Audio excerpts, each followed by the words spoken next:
Okay, we're going to take a look at Python, the IDE. So let's just start Python.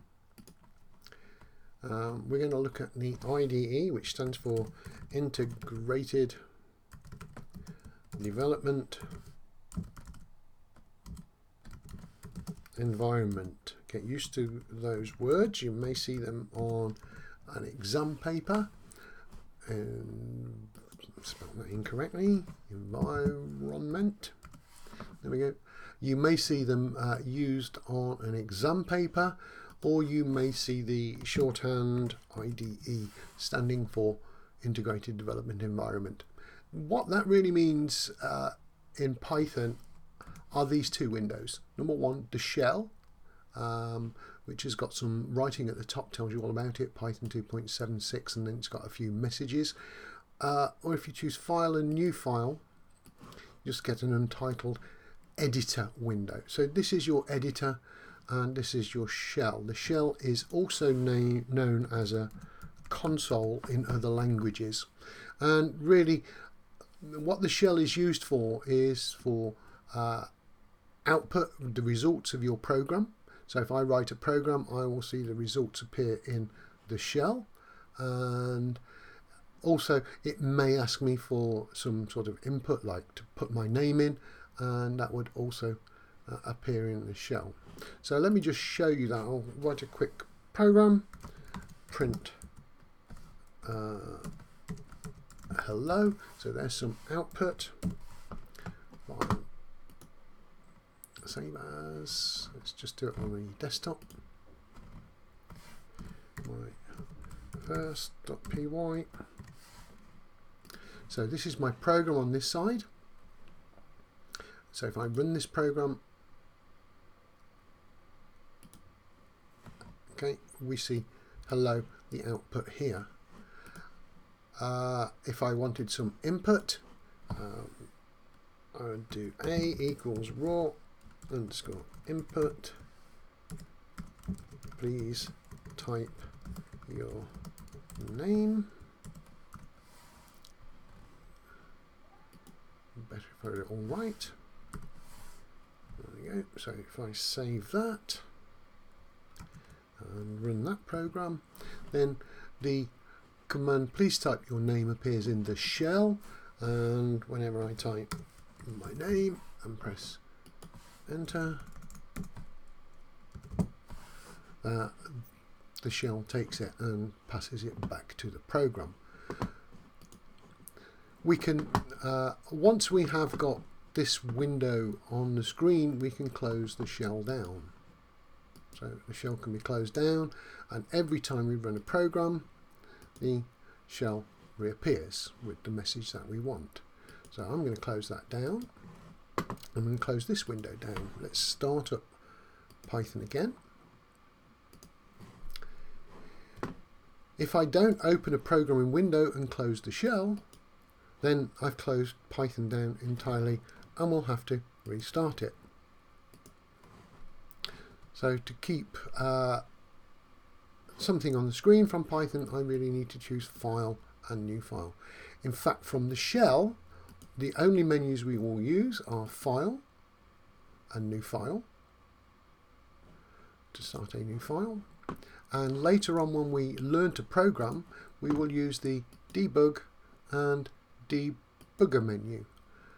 We get some strange windows, but this will be further into the course before you can actually use that menu option. But they're the only two menus that we use in the shell. So why do we need a shell? What's the point of a shell? Let me close it and run it again, so we've got nothing interfering with it. There we go.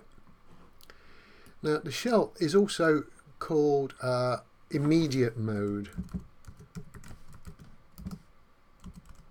That means that whatever you type in works immediately. So for example, if I wanted to print something to the screen, I could type print hello. It recognizes a program and prints out hello. However, I cannot go back and change anything, so I can't go back and change the hello. I can't go back and change the print or anything else. I cannot revisit an earlier line. So if I was to write programs in the shell, I would get very frustrated if I made a mistake, particularly if they were more than 2 or 3 lines long and I made a mistake. I couldn't go back and edit. I'd have to start again. That would quickly annoy me. But what does a shell do? Well, initially it's good for maths, so I can just type in things like 2 plus 2 and it will answer it. If I type hello without the word print, it will put it out. But notice the difference between the print hello that I did there, which just wrote hello, and just writing hello there, it put the hello between 2 quote marks. So there is a little bit of a difference, but I don't think there is a difference when we type print 2 plus 2. I think it will just write 4 just the same. Now notice that we're using colours. This is a core keyword because it's in orange. There is no built-in keywords at all. The green is called a string literal. So I'll just write that out for you. A string literal. Strangely, it literally means a string of characters. So anything that you can type at the keyboard, like 1, 2, 3, how, space, you would be classed as a string. And if I put those between quote marks, they will all turn green, and that will tell me I've got a string. If they are not green, then I've got a variable. So if it's not green, I would have a variable, and we'll deal with variables later on. So this is our shell. We've discovered that it can do things immediately, straight away. We don't need to write a program. I'm going to close it and start it again just so that I don't have the mess on the screen. So let's take a look at the maths. We could do 2 plus 2, that gave us 4. I could do 2 take away 2, that gives me 0. I could do 2 times 2, that would give me 4. I've got to be careful with the next one, the division. 2 divided by 2 is 1, that's nice. However, if I did 9 divided by 4, which doesn't go, I have a problem. It doesn't give me what I expect the answer to be. So 9 divided by 4 should be 1 point something, because 4 goes into 9, 2 point something. 4 goes into 9 twice, with 1 left over, but it doesn't give me the 2 point something. So to do division in the shell or in programming in Python, we have to be very careful. If I wrote 9.0, make it a decimal number, and divide that by 4.0, a decimal number, it will give me the correct answer, which is 2.25. So we have to be a bit careful with division. Also, we can do sort of square numbers. So 3 squared, so that's 3. That means raise it to the power of 2. So that's 3 with a little 2 on the top. That should give us 9. Okay, and 3 cubed, 3 times 3, should give us 3 times 3, which is 9, times 3, which is 27. So we've got to learn a little bit about the maths in Python, but the shell does things immediately. It's very good for testing your program, and it also remembers things. So if I said that a letter, can't spell, a letter equals, I'm going to call it A, and I'm going to give it a number which equals 2, and then I'm going to print hello, whoops, in quote marks. It's going to print hello, but it has remembered earlier this. a letter and a number. So if I do this, print a letter, which was a variable, it's going to print out A. And if I do print a number, it's going to print out 2. This is quite useful for you to use. This helps you test programs. So it remembers things just like a program would. So if I did a number plus a number, it tells me it's 4 because that is, a number was 2. That's 2 plus 2 is 4. So we could use it like for algebra. So I could probably set A equals to 3, B equals to 2, and C equals 4. And then I could do sort of maths with algebra. So I could do something like A plus B times C, which should be, well, we've got to be very careful here because the answer we get 11 might not be the correct answer. We need to know a little bit about BODMAS or BIDMAS to make this work properly. So if I try and get my calculator, can we see the calculator there? I cannot. Accessories, calculator, there we go.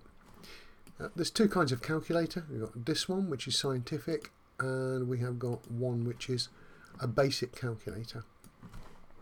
So I'm going to do this in the calculator. So let's put the numbers in. So that was 3 for A, plus 2 for B, times 4 for C. And the answer I get is 11. So let's do that on the standard calculator. So that was 3 plus 2 times 4 equals, now I've got the answer 20. Something's gone wrong here because I've got 11 and I've got 20.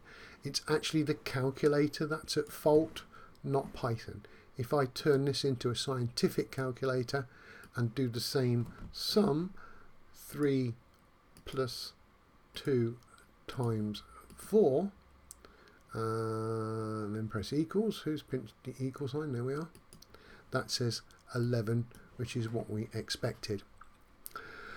So this is really BIDMAS. If we wanted to get 20 out of this properly, we would have to use brackets. So say do the 3 plus 2 first and then multiply that by 4. That should give me 20. Okay, but if I leave the brackets out, then it's like having a scientific calculator. So we've got 2 forms of calculator, a scientific and a cheapie that you can buy from Tesco's. Don't use these calculators, they don't work very well, they will give you the wrong answer. And there's no way that I can put the brackets in on one of these calculators. I would have to think in BIDMAS or BODMAS and do the 2 times 4 first. So 2 times 4 and then add the 3 to get 11. So Python itself is working like a scientific calculator, not a normal calculator. We know we've got issues with that. If you don't understand, that's fine. We're not going to go into it just yet, but it's something that you need to be aware of at some point. But it works immediately, so we can just type in sums and it will give us the answer. We can also type in the sums using the word print. Print 2 plus 2. We'll get 4. We can't do this in a program. That will be nonsense, but it does work in the shell. The shell is useful for testing. We can use algebra, which is programming really, to get to where we want to go to. So the shell does all these strange things. We don't use it much. We only use it at the moment for either seeing the results of a program as I showed before, or asking the user to type something in at the keyboard. Later in the course we will come back and we will use the shell for its proper purpose for debugging and testing programs. So that's the shell. We will now move on to actually learning a little bit about programming.